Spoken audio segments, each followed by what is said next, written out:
Halo semua, selamat sore para marketeers. Semoga semua dalam keadaan baik-baik saja dan sehat. Selamat datang di Marketers Special Brown Bag Session, Keeping Up with the Marketer, sebuah tayangan yang membahas mengenai strategi bisnis, tips, dan juga konten unik dan yang tentunya menarik, yang akan dibawakan secara santai namun insightful. Nah, pada episode kali ini bersama saya, Giovanni, akan membawakan acara selama 30-45 menit dengan banyak diskusi juga dengan para analis marketers sekalian dengan judul yaitu Metaverse, Marketing the Next Big Thing, yang akan dibawakan oleh nanti ada Dianisa dan William. Selamat sore. Halo sore, Kak Gio. Sore kok, selamat sore. Nah, hari ini kita ingin berdiskusi nih tentang Metaverse nih. Mungkin sebelum kita masuk atau lebih jauh nih mengenai Metaverse, sebenarnya apa sih? Mungkin banyak audiens nih yang nggak ngerti apa itu Metaverse. Mungkin boleh Dianisa atau William dulu. Oke, mungkin kalau ngebahas apa itu Metaverse agak sneak peek dari slide-nya sih, cuma mungkin Oke. dikit aja kali ya. Jadi Metaverse ini kan memang salah satu tren teknologi ya yang lagi banyak diperbincangkan, yang katanya bakal menjadi evolusi dari internet masa depan gitu. Nah, kenapa sih kita harus mengantisipasi ini? Karena akan ada banyak opportunity dari segi bisnis nih yang ditawarkan oleh Metaverse. Jadi stay tune terus pokoknya di sini, di episode kali ini. Mungkin dari William, ada tambahan? Kalau dengar metaverse memang pasti lagi happening banget sih, di mana-mana pasti ngomongin metaverse, dunia digital, kripto, bahkan NFT kan. Nah, emang sesuatu hal yang memang baru ataupun baru akhir tahun kemarin, dan saya yakin ini akan jadi diskusi yang menarik buat marketers sekalian.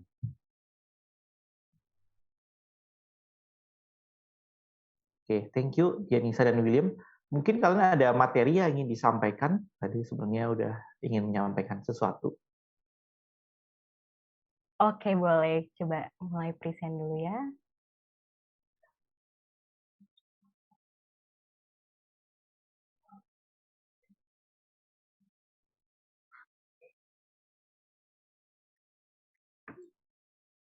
Oke, seperti yang sudah disampaikan Kogio tadi, kali ini saya, Dian, dan juga William akan menjelaskan salah satu tren teknologi yang lagi ramai banget nih diperbincangkan, yaitu Metaverse.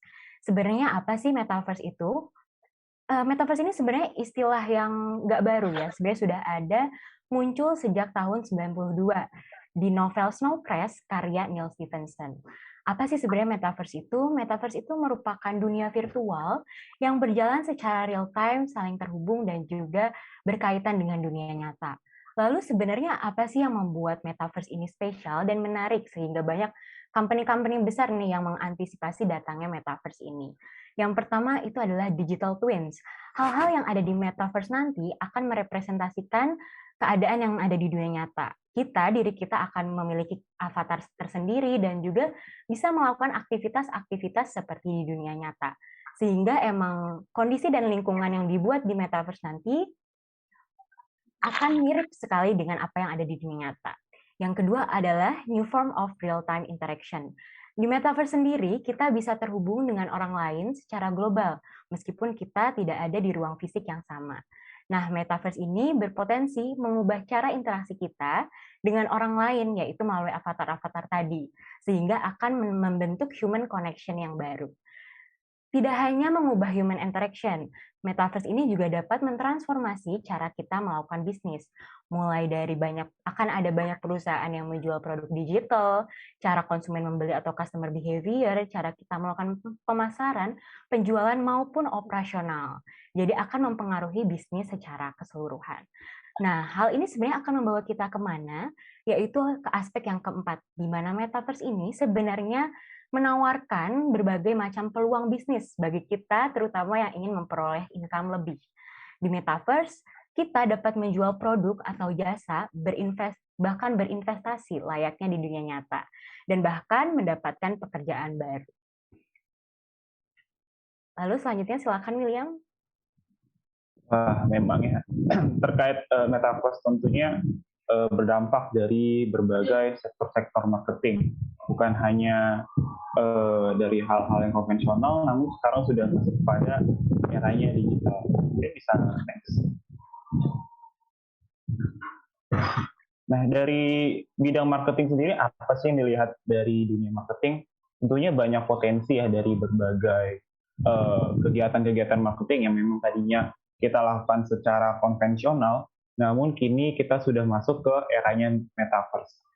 Yang dulu memang dunia periklanan salah satunya. Dunia periklanan memang banyak digunakan, terutama seperti baliho ataupun billboard, dan juga memang periklanan secara online. Namun saat ini dunia periklanan sendiri dari sisi marketing dapat di-enhance lagi pada dunia metaverse dengan adanya kehadiran VR, virtual reality, ataupun augmented reality, di mana para calon pelanggan dapat berinteraksi dengan produk secara langsung di dunia metaverse itu sendiri. Lalu juga lanjut adanya potensi dari NFT ataupun cryptocurrency yang memang lagi juga saat ini happening ya. Namun ketika adanya dunia metaverse itu lebih advance lagi dari sisi aset-aset digital. Karena kan memang nilai-nilai NFT saat ini cukup tinggi ya harganya, bahkan jutaan sampai miliaran rupiah itu orang rela untuk membeli NFT itu sendiri. Nah, nantinya di dunia metaverse sendiri banyak barang-barang digital yang diakui secara desentralisasi, di mana itu dimiliki kita secara pribadi sebagai makhluk digital nantinya di dunia metaverse karena terlindungi dengan sistem teknologi yang bernama blockchain. Itu di mana blockchain itu enkripsi data-data kepemilikan kita, di mana orang lain itu tidak dapat secara sepihak mengolahnya ataupun mengambilnya. Lalu untuk dari sisi marketing lainnya, di mana para produsen-produsen ataupun merek-merek terkenal bisa meningkatkan engagement-nya kepada kelompok masyarakat ataupun calon-calon konsumen dengan adanya in-store experience yang tadinya dilakukan secara offline, namun kini bisa dilakukan secara dunia metaverse, yang misalnya kalau misalnya barang-barang yang dijual tadi itu hanya dipajang-pajang aja, namun di dunia metaverse bisa langsung digunakan, dan itu nilai asetnya juga bisa aset secara digital ataupun nilai aset yang nantinya akan dikirimkan ke rumah-rumah para konsumen. Ya memang dunia metaverse ini sendiri sesuatu yang baru juga ya, karena bisa dilihat juga dari metaverse ini untuk saat ini target marketnya itu lebih potensial kepada kalangan seperti milenial ataupun generasi Z nih yang cukup aware terhadap dunia teknologi. Next. Oke, selanjutnya kita akan melihat bagaimana pengaruh metaverse di berbagai industri dan apa saja yang sudah mereka lakukan. Yang pertama ada dari industri otomotif, yaitu Hyundai. Hyundai Wiya telah meluncurkan showroom metaverse di mana para audiens dapat menikmati produknya secara virtual dalam bentuk 3D dan melakukan test driving. Di sini, Hyundai juga menyediakan karyawan digital yang dapat melayani dan berinteraksi dengan konsumen secara real-time, sehingga experience yang tercipta nanti dibuat seolah-olah mirip dengan apa yang terjadi di dunia nyata. Metaverse ini mampu mempermudah proses bisnis di industri otomotif, terutama di dealer, baik dari segi pre-sales, sales, maupun after sales. Dari segi pre-sales misalnya, test drive yang dilakukan akan menjadi lebih mudah untuk diakses secara global dengan prosedur yang lebih sederhana. Konsumen dapat merasakan experience secara virtual dan menikmati fitur dan desain dari kendaraan seperti mereka berkendara di real life. Lalu juga akan ada strategi-strategi penjualan baru, misalnya limited edition yang biasanya digunakan oleh AMG GT Black Series. Nah, ini sebenarnya sangat efektif nih diterapkan di otomotif, karena sudah dijelaskan William tadi, metaverse ini menggunakan NFT, di mana kita tidak bisa mengklaim sembarang produk milik orang lain, sehingga kita bisa memanfaatkan nih program misalnya limited edition, di mana konsumen nanti akan merasakan fear of missing out, sehingga mereka akan buru-buru nih ingin membeli limited edition yang ditawarkan. Dan juga bisa mengeksplor dan lebih fleksibel nih, karena tentunya produksinya yang lebih mudah dan juga operasional yang lebih sederhana. Dan di sini juga kita bisa lebih fleksibel dalam mengatur jumlah stok, karena tidak ada warehouse, tidak memerlukan sistem logistik yang rumit. Nah, semua aspek ini sebenarnya dapat dilakukan secara global, cepat, dan efisien, sehingga dapat memberikan margin yang lebih tinggi bagi perusahaan. Industri yang kedua adalah dari fashion. Berbagai fashion brand juga telah melakukan berbagai usaha nih untuk memperluas jejaknya di metaverse. Salah satunya adalah Nike yang berencana untuk menjual sneakers digital. Untuk mendukung rencananya ini, Nike bahkan mengakuisisi Artifact, yaitu perusahaan pencipta digital sneakers and collectible items dengan total transaksi puluhan juta dolar. Nah, selain itu juga ada Gucci yang sudah pernah berkolaborasi dengan berbagai games, misalnya Roblox. Gucci ini mengeluarkan tas Dionysus yang dijual seharga 57 juta rupiah. Dan yang menariknya adalah total transaksi penjualan produk digital dari tas ini melebihi dari produk fisik aslinya. Nah, Metaverse ini memiliki dampak yang cukup besar untuk fashion industry. Metaverse akan memudahkan mereka dalam melakukan pemasaran dan penjualan secara global dengan cara yang lebih cepat dan juga efisien. Seperti misalnya dari market testing yang lebih fleksibel, dengan hasil yang mudah diukur, dan juga pengembangan produk-produk fashion digital ini akan menciptakan tentunya tren fashion yang baru nanti ya di Metaverse. Sistem logistik yang lebih praktis karena tidak memerlukan gudang, sehingga tidak akan ada stok-stok yang nganggur, dan juga biaya operasional yang berkurang secara signifikan. Selanjutnya, silakan William. Nah, tadi mungkin dari industri seperti otomotif ataupun industri fashion. Nah, ada juga dari industri massive interactive live events, di mana dulunya ini kan dikenal dengan niche ya, namun nanti akan lebih dikenal dengan Miles. Ini adalah sebuah konser virtual yang diselenggarakan di dunia metaverse, yang baru-baru ini mungkin para penonton pernah nonton juga nih ya, ada konser yang dilakukan oleh Justin Bieber. Ini merupakan salah satu terobosan juga dari artis terkenal Justin Bieber untuk menyelenggarakan konsernya secara live di dunia metaverse, di mana dirinya secara langsung direfleksikan ke dalam dunia digital dengan bentuk avatar-avatar. Nah, nantinya para penggemar ataupun yang hadir pada saat konser dapat berinteraksi secara langsung dengan artisnya istilahnya. Nah, seperti memberikan virtual emote ataupun memberikan interaksi-interaksi lainnya. Namun juga ada beberapa artis yang sudah pernah melakukan terobosan juga, seperti Travis Scott dan Ariana Grande. Ini lebih cenderung ke dalam dunia games. Mungkin ada yang pernah mendengar juga Fortnite, di mana mereka menyelenggarakan konser dalam video game yang saat itu menjadi suatu breakthrough, di mana banyak juga yang mengapresiasi dari keinginan para artis-artis ini masuk ke dunia metaverse. Dampaknya apa? Dampaknya itu lebih kepada nantinya para aktor, maksudnya lebih kepada para artis ataupun penyanyi ini bisa menjangkau lebih banyak audiens karena eksistensinya itu tidak terbatas pada satu negara ataupun pada satu wilayah, namun bisa hingga ke dunia digital di mana semua bisa mengaksesnya. Lalu juga tentunya efek-efek dari konser ini lebih menarik yang bahkan bisa menjadi sesuatu daya tarik sendiri, karena mungkin ada efek-efek cahaya ataupun efek-efek yang bisa dinikmati oleh para hadirin saat konser. Dan juga tentunya bisa memangkas biaya tur internasional yang biasa dilakukan oleh para penyanyi-penyanyi tersebut pada world tour-nya sendiri. Nah, dari sisi marketers view-nya sendiri, penyanyi ini bisa tentunya menggait lebih banyak sponsor, karena kan ini lebih ke dunia digital, tentunya akan lebih banyak misalnya papan reklame digital di konser-konsernya, ataupun barang-barang ataupun fashion yang dipakai oleh para penyanyi ini berlabel pada brand-brand tertentu yang tentunya menjadi sumber dari cara-cara marketing terbaru nantinya di dunia metaverse.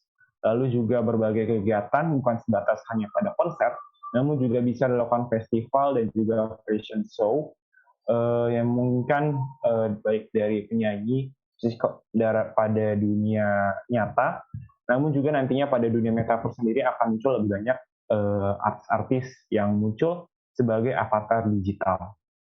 Next. Selain itu juga pernah dilakukan dari salah satu perusahaan ternama pada industri consumer goods, yaitu Coca-Cola, di mana perusahaan tersebut juga aware terhadap dunia metaverse dan juga mendukung eksistensi dunia metaverse nantinya, karena dari consumer goods sendiri kan memang barang-barangnya itu barang yang istilahnya sekali jadi atau sekali penggunaan. Namun dari Coca-Cola sendiri menciptakan sebuah produk NFT berupa aset-aset digital yang ini lebih kepada collectible items yang tentunya ini tersimpan dalam teknologi blockchain. Baru-baru ini juga mereka berhasil menjual nilai aset digital NFT-nya dengan total harga sekitar $575.000 US dollar. Dan Coca-Cola ini memang tujuannya untuk lebih dekat lagi kepada customers yang memang juga tertarik dengan dunia metaverse. Dampaknya apa juga, tentunya ini juga sebagai salah satu strategi marketing juga untuk mendekatkan perusahaan kepada customer yang memang memahami kemajuan teknologi. Lalu eksistensi brand juga akan lebih diakui pada digital world nantinya, dan akan lebih banyak produk-produk limited items yang dicari oleh banyak kolektor. Next. Nah, memang tadi sudah ada beberapa industri player yang memanfaatkan dunia metaverse. Namun bagaimana nih masa depan ataupun tantangan yang tentunya akan ada, bukan hanya lurus-lurus aja, namun beberapa tantangan yang perlu diperhatikan dari marketeers sekalian untuk menghadapi dunia metaverse. Next.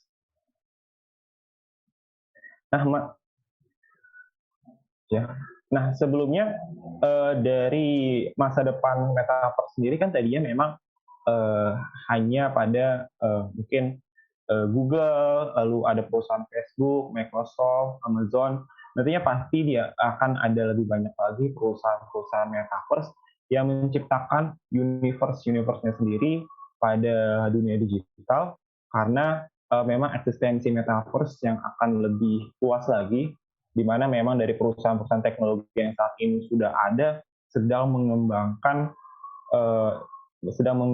dunia metaverse-nya masing-masing.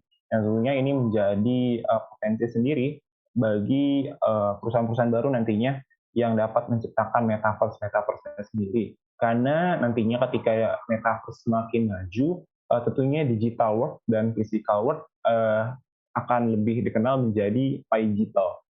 Lalu juga akan dikenal namanya smart contract, yaitu adalah semacam kontrak pintar, di mana akan ada tanah ataupun properti digital yang tersimpan dalam jaringan blockchain tentunya, karena seperti tanah-tanah digital ini banyak juga peminatnya rupanya, walaupun tidak secara fisik dimiliki, namun secara digital banyak diminati, bahkan sampai saat ini juga ada pre-order tanah-tanah ataupun properti digital yang akan dinikmati pada dunia metaverse nantinya. Lalu juga dari sisi investor yang tadinya mungkin kita banyak melihat influencer yang mempromosikan produk secara konvensional ataupun offline yang dilakukan lewat sosial media, namun nantinya kita bukan hanya memiliki influencer dalam wujud manusia, namun wujud avatar yang menjadi daya tarik sendiri karena lebih banyak konten 3D yang disajikan dalam dunia metaverse. Selanjutnya, nah, memang metaverse ini merupakan sebuah terobosan dan juga dunia yang baru dan juga menarik juga bagi kita sendiri yang akan nantinya masuk kepada era metaverse, di mana kesatuan antara dunia digital dan fisik yang akan memudahkan kita nantinya tentunya akses internet yang lebih tinggi. Nah, namun beberapa tantangan yang perlu diperhatikan diantaranya mungkin untuk saat ini kita bisa lihat sendiri belum terlalu banyak perangkat VR dan juga komputer canggih yang dimiliki masyarakat secara luas. Bahkan di Indonesia sendiri kepemilikan VR bisa dibilang belum terlalu banyak juga ya. Nah, ini nantinya perlu diperhatikan juga apakah memang metaverse ini nantinya akan langsung meluas secara universal, apakah nantinya atau secara bertahap, karena perlu diperhatikan juga akses untuk memiliki VR dan komputer yang bisa masuk kepada dunia metaverse ini memiliki expense yang cukup tinggi juga. Lalu juga terkait dunia digital tentunya sangat berkaitan dengan privasi pengguna dan data pelanggan. Nah, nantinya dari perusahaan sendiri perlu memastikan bahwa ketika para pelanggan ataupun pengguna nantinya terjamin dalam privasi datanya sendiri dalam menikmati konten-konten ataupun produk-produk digital yang dihasilkan oleh perusahaan metaverse. Lalu juga karena fondasi dasar dari metaverse adalah free for all, maka dalam dunia marketing juga perlu diperhatikan juga terkait citra ataupun image dari mungkin yang brand yang akan kita bangun nantinya pada dunia metaverse, karena tentunya yang omongan dari ataupun testimoni dari pengguna ataupun penerima layanan dari produk-produk ataupun brand-brand nantinya akan lebih luas ya, tentunya mungkin saat ini melalui fitur komentar, namun nantinya pada dunia metaverse lebih luas lagi dan tersebar lebih cepat lagi karena semua manusia akan masuk ke dalam dunia metaverse. Lalu tentunya perlu diperhatikan juga tidak seharusnya kita langsung secara istilahnya all in dalam dunia metaverse, karena ketika kita sudah masuk di dunia metaverse kita juga masih perlu memperhatikan eksistensi dari produk ataupun brand yang kita bangun di dunia nyata, karena belum tentu semua orang akan masuk kepada dunia metaverse, namun beberapa generasi mungkin masih menikmati layanan secara fisik dan konvensional. Selanjutnya. Oke, lalu apa yang perlu dilakukan brand atau pelaku usaha untuk memulai bisnisnya di metaverse? Di sini kami coba kelompokkan menjadi 4 tahap, yaitu yang pertama adalah pick your target. Kita lihat dulu nih sebenarnya siapa target konsumen yang ingin kita tuju. Jangan sampai kita hanya sekedar mengikuti tren saja tanpa tahu sebenarnya target market kita ini bakal menjadi pengguna metaverse atau tidak. Nah, lalu juga kita lihat karakteristik dan behavior dari target market tersebut. Dan pastikan segmen tersebut cukup besar sehingga dapat memberikan profit untuk kita. Dan tentunya juga mereka perlu untuk dapat dengan mudah mengakses metaverse. Lalu yang kedua adalah watch the competition. Selanjutnya kita perlu menganalisis situasi kompetitif yang ada di metaverse yang ingin kita masuki nanti. Kita perlu melihat siapa saja kompetitor kita, apa saja yang mereka lakukan, dan juga mengidentifikasi apa yang menjadi diferensiasi atau pembeda dan juga keunggulan kompetitif dari apa yang nanti kita lakukan di bisnis kita, sehingga konsumen akan tertarik untuk membeli produk atau jasa kita di metaverse. Lalu yang ketiga adalah plan your entrance. Rencanakan strategi yang akan kita lakukan untuk memulai bisnis di metaverse, baik dari produk development yang mau seperti apa, bagaimana kita akan melakukan marketing dan juga penjualan, serta mengelola customer engagement. Kita perlu mengidentifikasi kelebihan dan kekurangan yang dimiliki perusahaan, dan juga pastikan sumber daya yang kita miliki saat ini itu cukup capable untuk mendukung strategi yang telah kita rancang, sehingga nantinya strategi ini dapat diimplementasikan secara optimal dan tentunya memberikan keuntungan bisnis jangka panjang. Lalu yang terakhir adalah be agile and keep your balance. Selain memberikan banyak peluang, tentunya metaverse ini juga akan memiliki tantangannya, seperti yang sudah dijelaskan William tadi, dan juga banyak resiko yang akan muncul. Apalagi metaverse ini merupakan suatu hal yang baru ya. Oleh karena itu, selain memanfaatkan peluang, kita juga perlu mampu untuk mengantisipasi dan meminimalisir resiko yang mungkin akan muncul. Metaverse ini merupakan hal yang baru dan tentunya pasti akan ada terus pengembangan, sehingga kita perlu adaptif dan agile terhadap uncertainty dan juga perubahan-perubahan yang ada di metaverse nanti. Oke, mungkin sekian penjelasan dari kami. Kami kembalikan lagi ke Kogio. Oke, thank you Dianisa dan William. Nah, mungkin sambil kita nunggu nih beberapa pertanyaan dari teman-teman, mungkin aku ada sedikit pertanyaan nih. Kan tadi dibilang metaverse ini bisa menjadi salah satu cara untuk kita riset produk. apakah sebenarnya behavior nanti di metaverse dan di offline ini bakal sama atau mungkin berbeda nggak sih? Kalau mungkin dulu kayak main game, mungkin kita pinginnya pakai yang sayap yang unik, yang warna-warni, yang mencolok lah kalau di game. Tapi kalau di dunia offline kan mungkin kita pinginnya kelihatannya sederhana atau biasa aja. Mungkin nggak sih ada perbedaan atau bakal sama sih nanti? Nah, mungkin boleh mau Dianisa dulu atau William dulu? Oke, Gimana? Oke, berarti dari segi customer behavior-nya ya Iya. mungkin ya. Preference mereka mungkin berbeda atau enggak ya. Sebenarnya kalau ini kan kita sebagai konsumen kan sebenarnya tidak mengalami perubahan ya. Yang mengalami perubahan itu adalah lingkup bisnis yang nanti kita akan masuki. Jadi sebenarnya preferensi ini bisa mencerminkan apa yang mereka inginkan dari dunia nyata. Tapi mungkin Kogyo di metaverse nanti akan menawarkan fleksibilitas yang lebih tinggi mungkin. Di mana misalnya nih kita beli mobil, misalnya orang beli mobil, pengennya desainnya, fiturnya yang kayak gini nih. Mungkin nanti di metaverse mereka bakal punya keinginan yang lebih karena tadi fleksibilitas dari segi operasionalnya bisa lebih mudah dan juga kan cost operasional yang lebih rendah juga ya, sehingga banyak inovasi-inovasi mungkin yang bisa diciptakan oleh brand-brand gitu terhadap produk-produk mereka. Begitu sih kurang lebih. Oke, thank you. Mungkin William mau ada tambahan atau berbeda?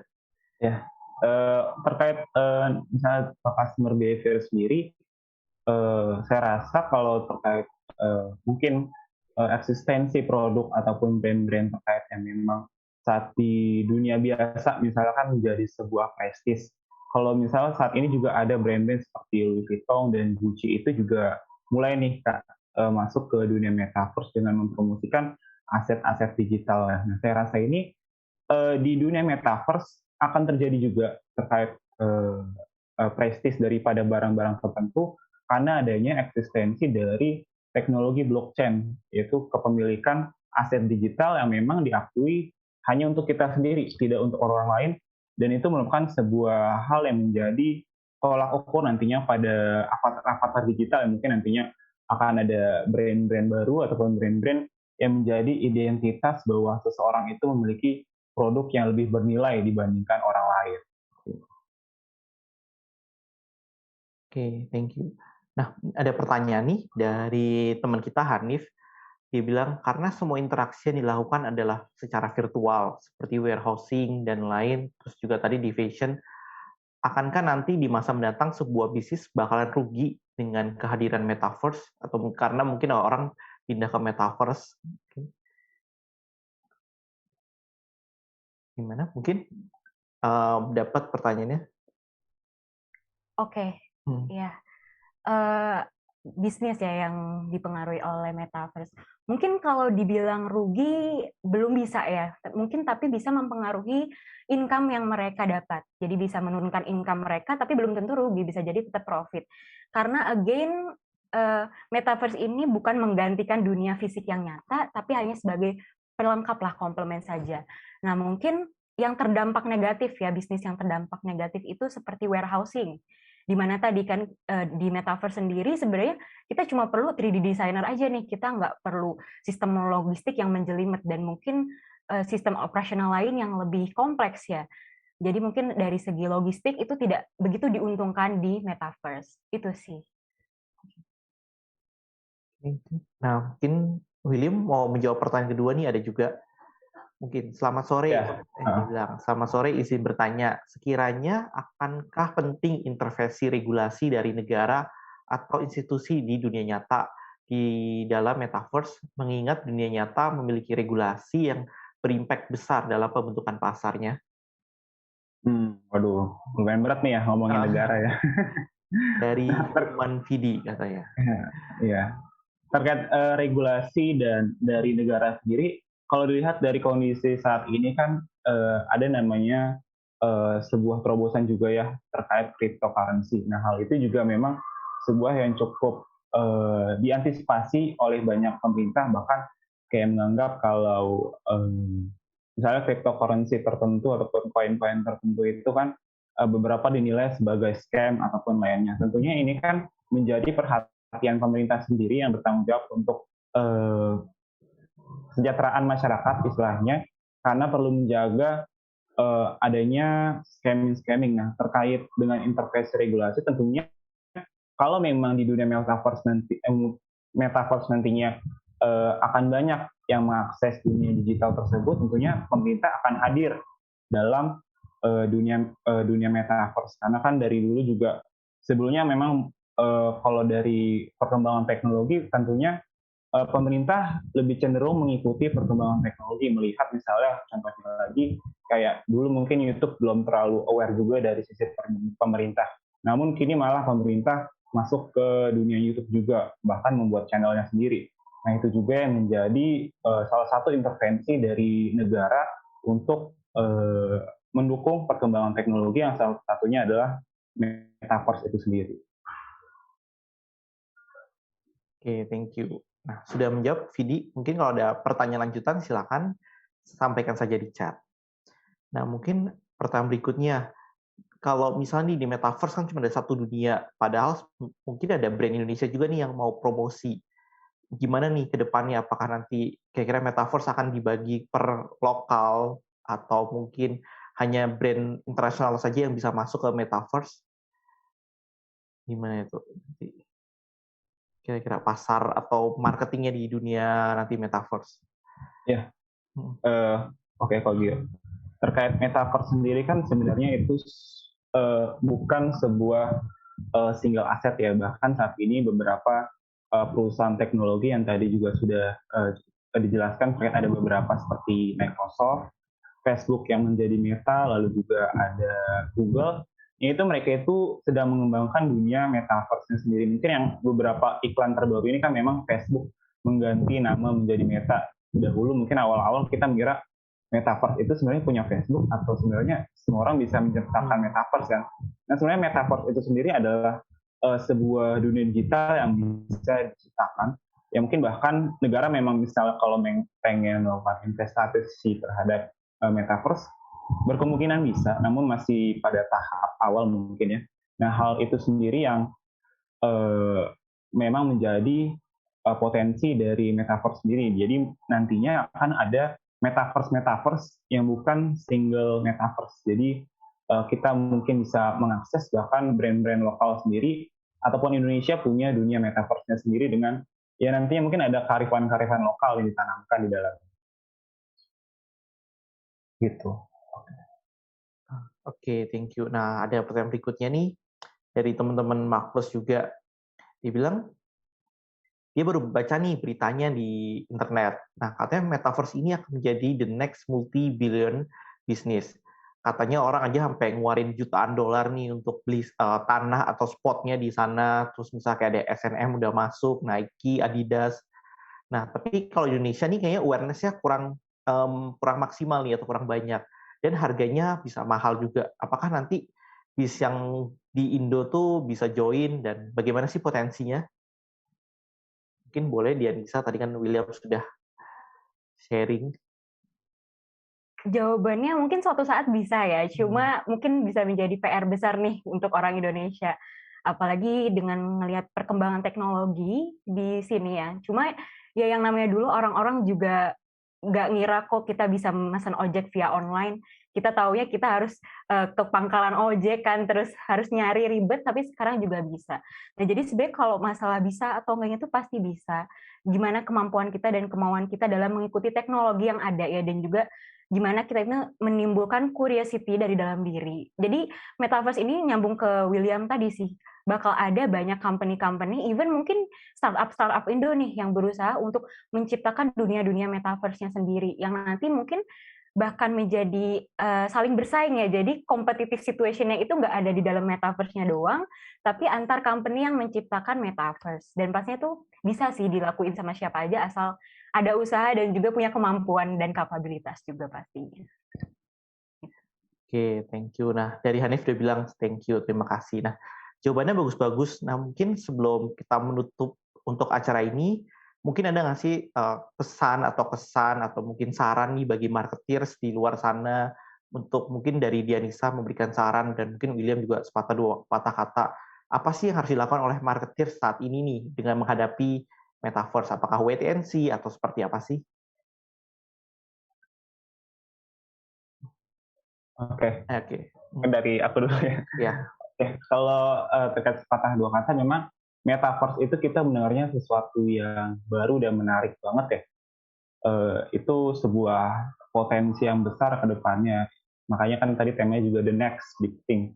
Nah, hal ini juga kita perlu perhatikan juga beberapa faktor-faktor penentu apakah kita memang langsung sebagai marketeers istilahnya bisa langsung terjun ke dunia metaverse ataupun melihat-lihat dulu nih perkembangannya. Kalau untuk saat ini, apalagi kita yang kondisinya ada di Indonesia, tentunya dalam dunia metaverse itu sendiri tadi perlu memerlukan jaringan internet yang lebih stabil. Bahkan saat ini juga kekurangannya adalah cloud computing juga masih kurang ya saat ini karena kapasitas internet kita juga masih terbatas. Namun perlu dipersiapkan juga strategi-strategi kita ke depannya karena kan tentunya kita nggak mau ketinggalan dong dengan negara-negara lain yang sedang mengembangkan dunia metaverse-nya. Maka dari itu kita perlu mempelajari dan mempersiapkan jika ada perubahan metaverse dan juga dunia metaverse yang mulai diciptakan secara lokal nanti. Thank you, William. Mungkin Dianisa?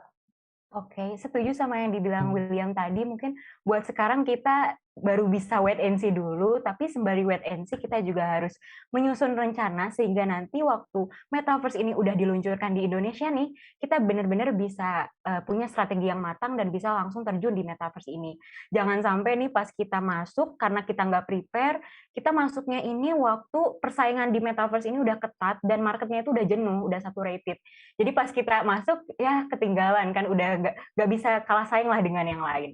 Oleh karena itu jadi wait and see sembari kita juga prepare begitu. Oke, thank you. Berarti kita harus wait and see.